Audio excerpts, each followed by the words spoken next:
Tarih, kazananların yazdığı bir masal mıdır? Yoksa kaybedenlerin sustuğu bir trajedi mi? 20. yüzyılın başında ömrünü tamamlamak üzere olan devasa bir imparatorluk. Tarihin gördüğü en büyük zihniyet savaşlarından birine sahne oluyordu. Bir tarafta Yıldız Sarayı'nın loş odalarında elinde haritalarla devleti bir satranç ustası gibi ayakta tutmaya çalışan, yalnız, şüpheci ve mutlak güç sahibi bir padişah, Sultan II. Abdülhamit. Diğer tarafta ise Paris'in kafelerinde, Selanik'in gizli dehlizlerinde, Makedonya'nın dağlarında, canı pahasına örgütlenen, kalplerinde vatan kurtarma ateşi yanan gencecik beyinler, Jön Türkler. Bu hikayede ne mutlak bir melek var, ne de mutlak bir şeytan. Bu iki tarafında vatanı ben kurtaracağım diyerek masaya sürdüğü en büyük kumarın hikayesi. Bugün size ne bir Ulu Hakan masalı anlatacağız, ne de Kızıl Sultan efsanesi. Bugün Osmanlı'nın son nefesinde karşı karşıya gelen bu iki gücü, kendi haklılıklarını ve kendi hatalarını masaya yatırıyoruz.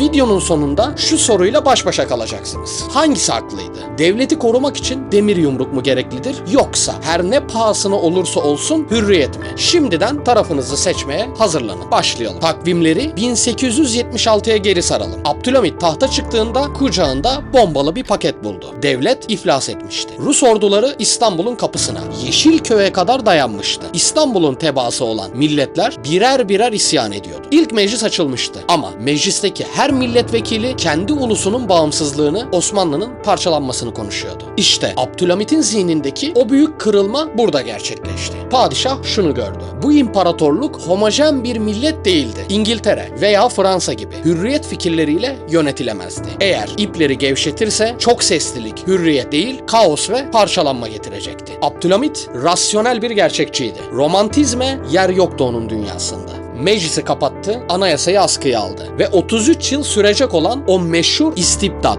yani mutlakiye dönemi başladı. Peki ne yaptı bu adam? Gerçekten sadece korktuğu için mi sarayına kapandı? Hayır. Abdülhamit bir zaman bükücüydü. İmparatorluğun çöküşünü engelleyemeyeceğini biliyordu. Amacı çökmeyi geciktirmek, devlete zaman kazandırmaktı. Bunun için modern dünyanın tüm araçlarını kullandı. Bugün övündüğümüz pek çok şey onun eseriydi. Demiryolları döşetti. Ülkeyi baştan başa telegraf ağlarıyla ördü. Neden mi? Çünkü Taşra'daki isyan anında duymak ve askeri oraya sevk etmek zorundaydı. Mühendislik okulları, tıp fakülteleri, hukuk mektepleri, modern ilkokullar açtı. Yani ironik bir şekilde kendisini devirecek olan o eğitimli, aydın nesli kendi elleriyle, kendi açtığı okullarda yetiştirdi. Onun dış politikası tam bir denge oyunuydu. İngiltere'yi, Rusya'yı, Almanya'yı, İngiltere'yi tehdit etti. Tek bir karış toprak vermemek için. Avrupa başkentlerindeki ajanlara servet ödedi. İslamcılık politikasını bir silah olarak kullandı. İngiltere'nin sömürüsündeki Müslümanları ayaklandırma tehdidiyle devasa imparatorlukları masada hizaya getirdi. Onun gözünde hürriyet lüks bir kıyafetti. Çıplak ve aç bir devlette bu kıyafeti giydirirseniz devlet üşür ve ölürdü. Önce disiplin, önce beka, önce itaat gerekiyordu. Şimdi madalyonun diğer yüzünü çevirelim. Abdülhamit'in sarayından çıkıp Selanik'in, Manastır'ın tekinsiz sokaklarında,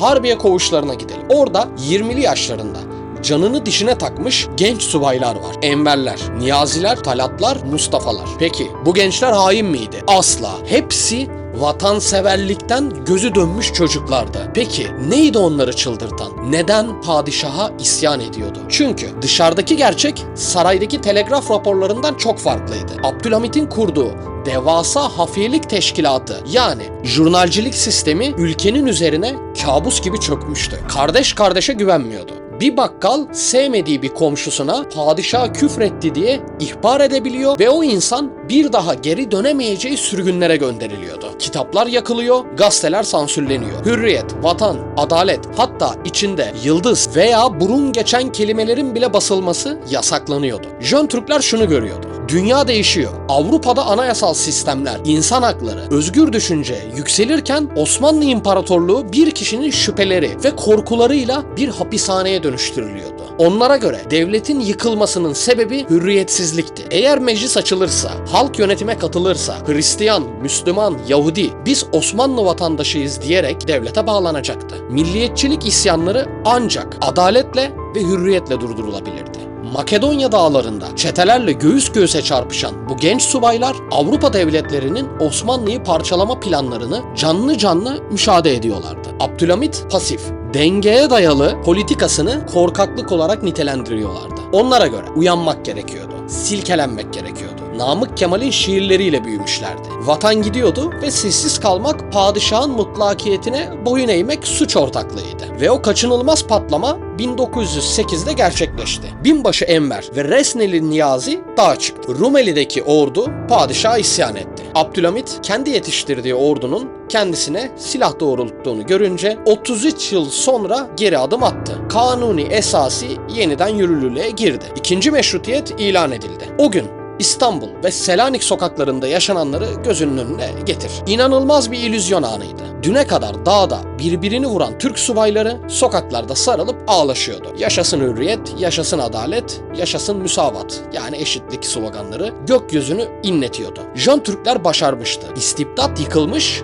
hürriyet gelmişti. Herkes sihirli bir değnekle tüm sorunların çözüldüğünü sanıyordu. Ama tarih romantikleri cezalandıran acımasız bir öğretmendir. O büyük coşku sadece birkaç ay sürdü. Abdülhamit 33 yıl boyunca bir baraj gibi tuttuğu o acı gerçekler baraj kapaklarının açılmasıyla imparatorluğun üzerine sel gibi çöktü. İkinci meşrutiyetin ilanının yarattığı otorite boşluğundan faydalanan Avusturya Macaristan İmparatorluğu anında Bosna Hersek'i işgal etti. Bulgaristan bağımsızlığını ilan etti. Girit Yunanistan'a katıldığını açıkladı. Jön Türklerin hürriyet gelince herkes Osmanlı olacak rüyası ilk saniyede paramparça olmaya başladı. Milliyetçi cemiyetler meclise girdikten sonra Osmanlı'yı kurtarmayı değil, kendi bağımsız devlet politikalarını kurmak için bütçeden pay almaya, tartışmaya başladılar. Şimdi gelin iki tarafında o büyük çelişkilerine bakalım. Sultanın çelişkisi. Abdülhamit devleti korumak için toplumu dilsiz bıraktı. En zeki, en vatansever gençleri bize muhalif diye sürgünlere gönderdi. Hafiyelerle halkın psikolojisini bozdu.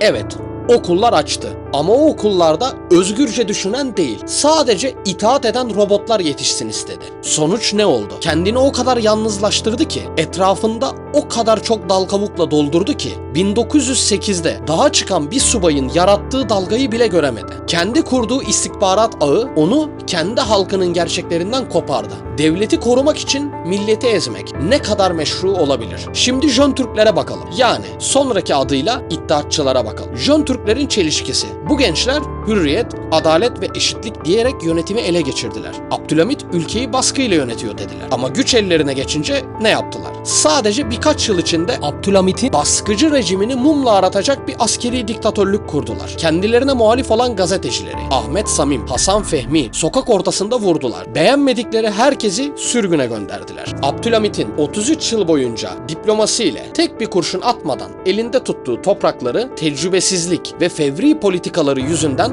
Balkan savaşlarında sadece birkaç haftada kaybettiler. Yüz binlerce Müslüman muhacir Balkanlardan İstanbul'a doğru ölüm yolculuğuna çıkarken Jön Türklerin hürriyet şarkıları ahıtlara dönüştü. Muazzam bir ironi değil mi? Abdülhamit baskıcı diye devirenler ülkeyi tek parti diktasıyla yönettiler. Abdülhamit toprak kaybetti diye suçlayanlar imparatorluğu 1. Dünya Savaşı'nın devasa ateşi içine attılar. Ama diğer taraftan Jön Türkler o isyanı başlatmasaydı, o Harbiye koğuşlarındaki özgürlük ateşi yanmasaydı, fikirleri sansüre kurban gitseydi, Çanakkale'de Kurtuluş Savaşı'nda direnecek olan o vizyoner subay kadrosu, yani Mustafa Kemal ve arkadaşları tarih sahnesine çıkabilir miydi? Cumhurbaşkanlığının temelini oluşturan o anayasal tecrübe birikebilir miydi? 1918 yılında Osmanlı İmparatorluğu 1. Dünya Savaşı'nda mağlup çıkmış. İstanbul işgal edilmişken Sultan II. Abdülhamit hayata gözlerini yumdu. Cenazesinde düne kadar onu devirmek için sokaklarda bağıran insanlar Ulu Hakan diye ağlıyordu. Aynı yıllarda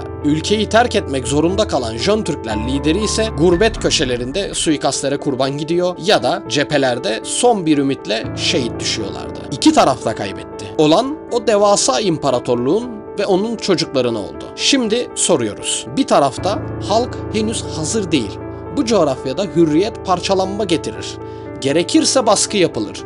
Ama devlet ayakta tutulur diyen rasyonel ve şüpheci ve haklılığı Balkan felaketleriyle kanıtlanan Sultan Abdülhamit mi? Diğer tarafta baskı altında yaşamaktansa ölmek daha iyidir. Bir devlet adaletsiz ve hürriyetsiz ayakta kalacağına varsın yıkılsın. Biz tarihe boyun eğmiş bir köle olarak değil, hürriyet için dövüşmüş kahramanlar olarak geçeceğiz diyen bugünkü modern Türkiye'nin fikirsel temellerini atan fedakar Jön Türkler mi? Hangisi daha vatanseverdi? Devleti 33 yıl boyunca bir odada yalnız başına koruyan padişah mı? Yoksa o devleti hür kılmak için canını meydanlarda feda eden ama tecrübesizliğiyle çöküşü hızlandıran gençler mi? Yorumlarda fikirlerinizi belirtin. Argümanlarınızı yazın. Ama unutmayın, tarih siyah beyazdan ibaret değildir. Peki siz tarihin en büyük kumarında hangi taraftasınız? Sıradaki videoda görüşmek üzere.